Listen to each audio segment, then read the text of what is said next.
Bonjour Michel de Pixaflora. Alors aujourd'hui dans cette vidéo je vais vous parler d'une des plantes les plus toxiques de notre flore. Je veux parler du muguet. Alors aujourd'hui c'est plus la plante porte-bonheur mais c'est la plante porte-malheur. A tout de suite.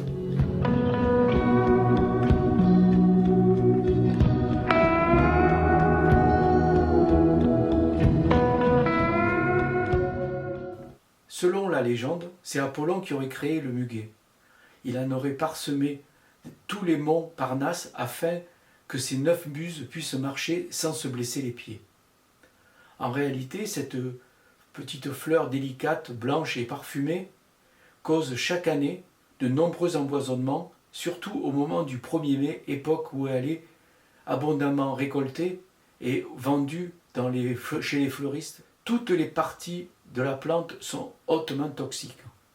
La fleur, les tiges, la sève, les feuilles et la racine. Dans les bois, elle fleurit en général, pas en mai contrairement à ce que vous pourrez penser, mais d'avril à juin, ça dépend des saisons. Cette année, par exemple, elle est bien en avance, alors que l'année dernière, c'était plutôt vers fin mai qu'elle s'est mise à fleurir. Souvent, elle est confondue avec une autre plante qui, elle, est absolument inoffensive, voire aromatique, c'est l'ail des ours. Elle fleurit à peu près en même temps, leurs feuilles se ressemblent beaucoup. La seule différence, c'est que si on froisse les feuilles de l'ail des ours, ça sent l'ail, alors que la feuille du muguet est totalement inodore. Comment se produisent les empoisonnements? Les gens qui cueillent le muguet dans les bois, ou même qui achètent le muguet à la sauvette chez les personnes le long des routes qui vendent leurs brins de muguet, ou même ceux qu'on peut acheter chez les fleuristes, rentrer chez eux, ils les placent avec un peu d'eau dans des vases. Donc pour l'instant tout va bien. Le problème c'est que si par malheur, à la place de les tremper comme ça dans des vases qui ne portent pas à confusion, ils les mettent dans des verres d'eau avec un peu d'eau, et si par hasard, par derrière, quelqu'un, un enfant surtout, a soif et prend l'eau dans laquelle a trempé les brins de muguet, c'est l'arrivée aux urgences immédiatement. Parce que rien qu'un brin de muguet qui a trempé dans de l'eau, l'eau est extrêmement toxique. Qu'est-ce qui se passe lorsqu'on s'empoisonne avec le muguet? On commence à avoir des maux de tête, puis de la diarrhée, puis on vomit. En fait, après, on commence à avoir beaucoup de mal à respirer, et finalement, si on n'intervient pas très rapidement, la mort survient par arrêt cardiaque. Les substances que contient le muguet, que ce soit dans la racine, dans les tiges, dans les fleurs, dans les feuilles, sont composées d'une vingtaine de substances toxiques, hautement toxiques, qui agissent sur le cœur. Donc vous voyez, il faut faire très attention lorsqu'on cueille le muguet. Surtout que le danger ne s'arrête pas là. Parce que le muguet, les fleurs du muguet sont blanches. Et elles sont odorantes surtout la nuit. Parce qu'en fait, les plantes sauvages qui possèdent des fleurs blanches sont souvent pollinisées par des insectes nocturnes, et elles sont plus parfumées la nuit que la journée. Donc si on place un brin de muguet dans une chambre, dans un espace clos, là aussi le danger est là. Donc même l'odeur du muguet est dangereuse. Une fois que la plante a fleuri, évidemment, une fois qu'elle a été fécondée par les insectes, elle va se transformer en fruits. Les fruits du muguet sont des petites baies rouges orangées qui apparaissent en fin d'été, début automne, et qui là aussi posent énormément de danger parce qu'elles sont souvent confondues avec des petites baies comestibles comme des groseilles. Absorber une baie de muguet, ça peut être fatal. Ce qui est étonnant, c'est que les oiseaux, eux, par contre, ça ne les gêne absolument pas, et notamment, c'est eux qui participent justement à la propagation du muguet. Cette plante qui est le symbole de la fête du travail du 1er mai, en fait, elle n'a pas été, au départ, ce n'était pas le muguet qui était l'emblème de la fête du travail, c'était l'églantier. Mais lorsque Pétain est arrivé au pouvoir, il a changé la fleur de l'églantier qui avait été proclamé par des communistes, et il a changé en prenant le muguet. Le muguet est donc le symbole du bonheur. D'ailleurs, dans le langage des plantes, le muguet c'est retour du bonheur. Mais en fait, souvent, c'est plutôt retour aux urgences. En plus, il y a un problème écologique avec le muguet. C'est que, bien sûr, on peut ramasser le muguet en forêt.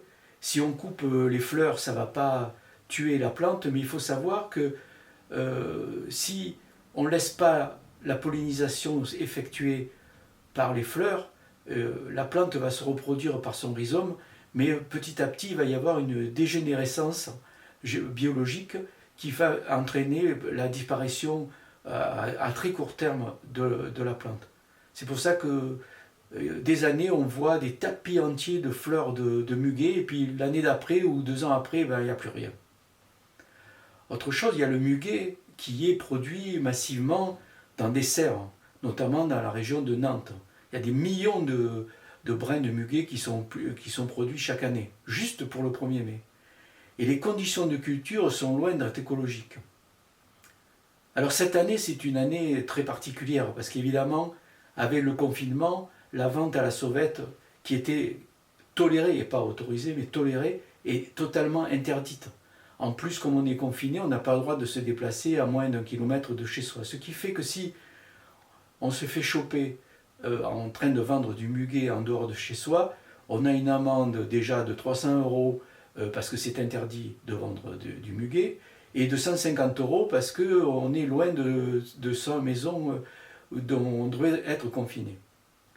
Reste la solution de cultiver le muguet chez soi. On peut trouver des plants de muguet avec de la terre et le rhizome est souvent en fleurs. Il suffit de les replanter dans son jardin, dans un endroit très humide et à l'ombre. Et chaque année, on aura ces fleurs de muguet à disposition. Pas forcément le 1er mai, mais de toute façon, elles fleuriront et souvent elles se multiplieront. D'ailleurs, il existe plusieurs variétés de muguet horticoles, certains à fleurs doubles et d'autres à fleurs roses. Pour conclure, je voudrais vous dire que en fait, cette tradition du muguet n'est pas forcément quelque chose de bien formidable.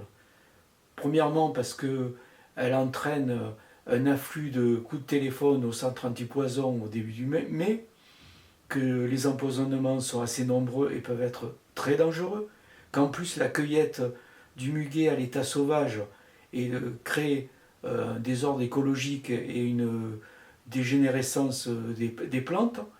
Quant à le fait d'acheter du muguet qui aura été produit dans des serres chauffées, éclairées de façon artificielle pour que pile poil le muguet fleurisse le 1er mai, vous voyez, tout ça n'est pas très bien écologique et éco-responsable. Alors cette année, comme on est obligé de rester chez soi, reste la solution d'envoyer une carte postale de muguet. Par exemple, il y a de très vieilles cartes postales assez jolies. Voilà un peu ce que je voulais vous dire sur le muguet. C'est peut-être pas très sympathique, mais en tout cas, faites attention, c'est quand même une plante vraiment très très très dangereuse. D'ailleurs, je vais sûrement faire une vidéo et même peut-être une formation sur toutes les plantes toxiques qui nous entourent, soit à l'état sauvage, soit dans notre jardin, et même dans les jardineries, puisqu'il y a beaucoup de plantes très dangereuses qui sont vendues en libre service sans aucune mention. En attendant, portez-vous bien. J'espère que vous avez aimé cette vidéo, et à bientôt pour de nouvelles aventures des plantes.